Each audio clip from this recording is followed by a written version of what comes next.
Hey, what's up guys? I'm cooking solo today, but stick around after the jam and I'm gonna show you how I put this whole entire patch together.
All right, guys, let me break down what's going on inside of this patch. We had some 808s. That was coming off of the synth. The octatrack was doing the vocal samples.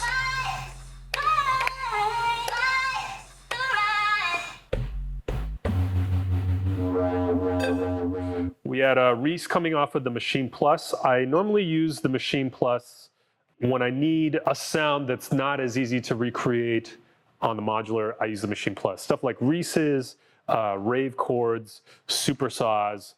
The Machine Plus is great for this because Massive is built into this box. And that's what I'm running right now. I'm running an instance of Massive on here, going through a saturator. The drums today were coming from the analog rhythm. However, the drum beat was not programmed on the rhythm. It was actually programmed on this module called the stolperbeats. And what the stolperbeats means in German, I think it means stumbling beats.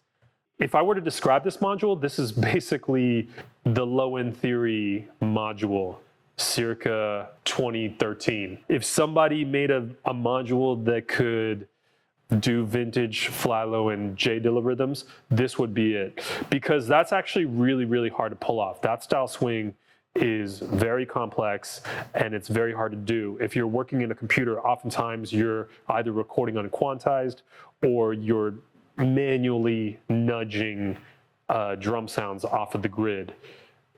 Stolperbeats has come up with a bunch of math to recreate those rhythms for you. So right here, I've got basically kick and snare and hi-hat patterns that I've pre-programmed into the Stolperbeats. So as you can see, this sequencer does not go from left to right like a traditional sequencer. You basically just see like a bunch of dots on here, and those represent the patterns that you programmed ahead of time. So you just kind of have to like use your ears. So like if I turn this kick knob,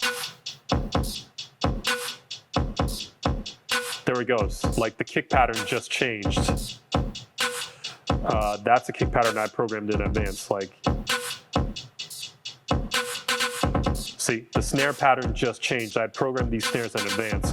So you basically go through these presets of patterns that you programmed in advance.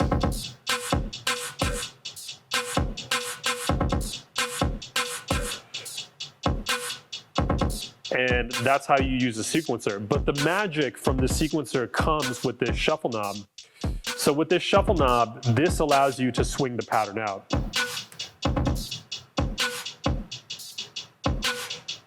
Right now we're listening to triplet swing, which is super common in some, vintage Dilla stuff.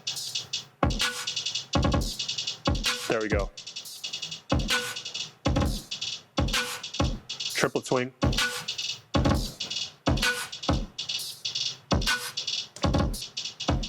Shake, which is basically 16-note swing. This is I call this like kind of like the golden era hip hop swing. This is like, like 90s hip hop swing, basically. Push, this one is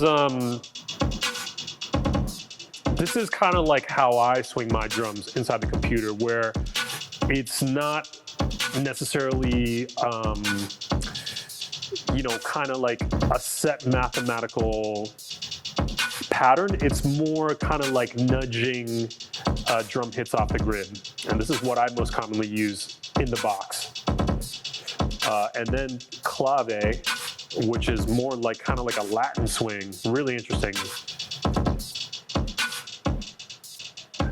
It's got that bounce. So that's what this patch was about. This patch was essentially about the exercise between going from straight rhythms and super swung rhythms. And right now, I have my 512 vector sequencer clocked off of the Stolperbeats. So the swing translates over to that melodic arpeggio that was happening. So let me just make a really straight pattern here.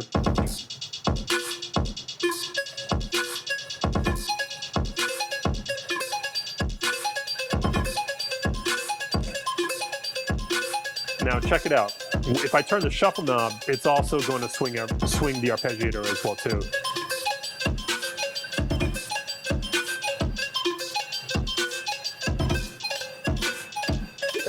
Crazy.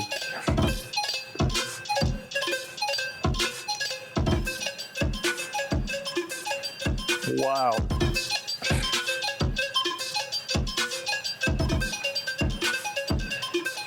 So that's basically what this patch was about. An exercise going between straight and super swung rhythms. The 512 vector sequencer is playing the industrial music electronics Hertz Donut, which is an FM oscillator. That's going into the steady state fade triptych. This is the Boys Noise and Basic filter distortion comb filter module. This is like my favorite filter. I use it pretty much almost in every patch. And then that is going into the 4MS shaped dual VCA. It's a dual envelope and VCA. I really love this thing. It can give you like really plucky, kind of exponential envelopes and linear envelopes all by sliding this slider, which is really nice. So if we hit this again. So what I love about the Hertz donut, there we go. Now you can hear the FM working. This sine wave is frequency modulating the top sine wave.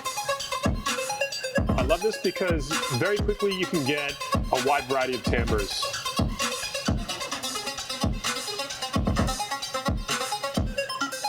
It's a wave folder on here as well too. The envelope from the 4MS is also modulating the cutoff.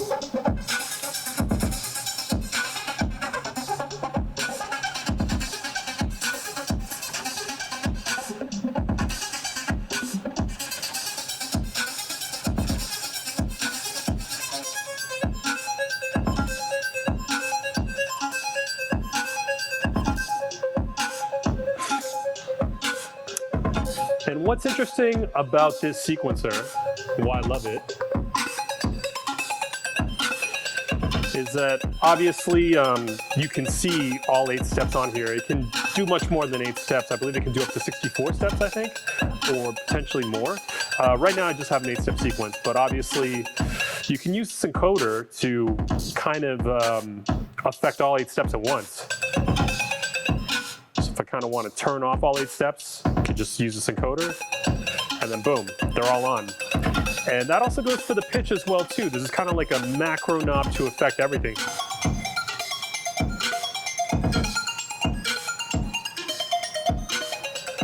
Really interesting concept. And then obviously you can take out steps, but the magic really comes in being able to skip steps. So right now I have an 8-step pattern. If I press these encoders in, basically it skipped those 2 steps, so it basically turned into a 6-step pattern.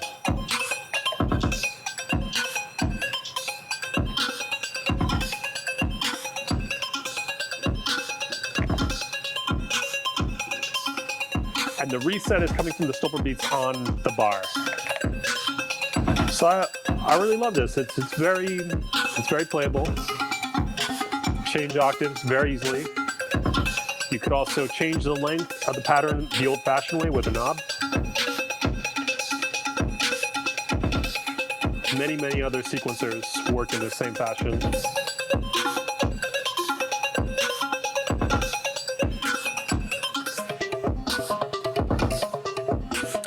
A big thing with all of the gear and the modules that I use on this rig is that everything's got to be tactile and easily playable with your hands. That's the whole point of the cooking station. It's to get away from mousing around in Ableton in front of your computer. Not that there's anything wrong with that. There's a time and place for Ableton and making music on a linear timeline in front of a computer, but there's something to be said about not staring at a computer screen and just being able to feel everything that you're doing to the tune with your hands. It's just a different way of expressing your creativity. The music that you make on hardware with your hands, inherently it just doesn't really quite sound the same as making music with a mouse, because with the mouse and the keyboard and the computer, you have endless options. You have ultimate precision. You can chisel that diamond until it's perfect. With hardware, you're catching that butterfly in the moment. It's a whole different vibe. I love this sequencer. Just copped it. So cool. And then that combined with the stolperbeats. That's it. That was the patch.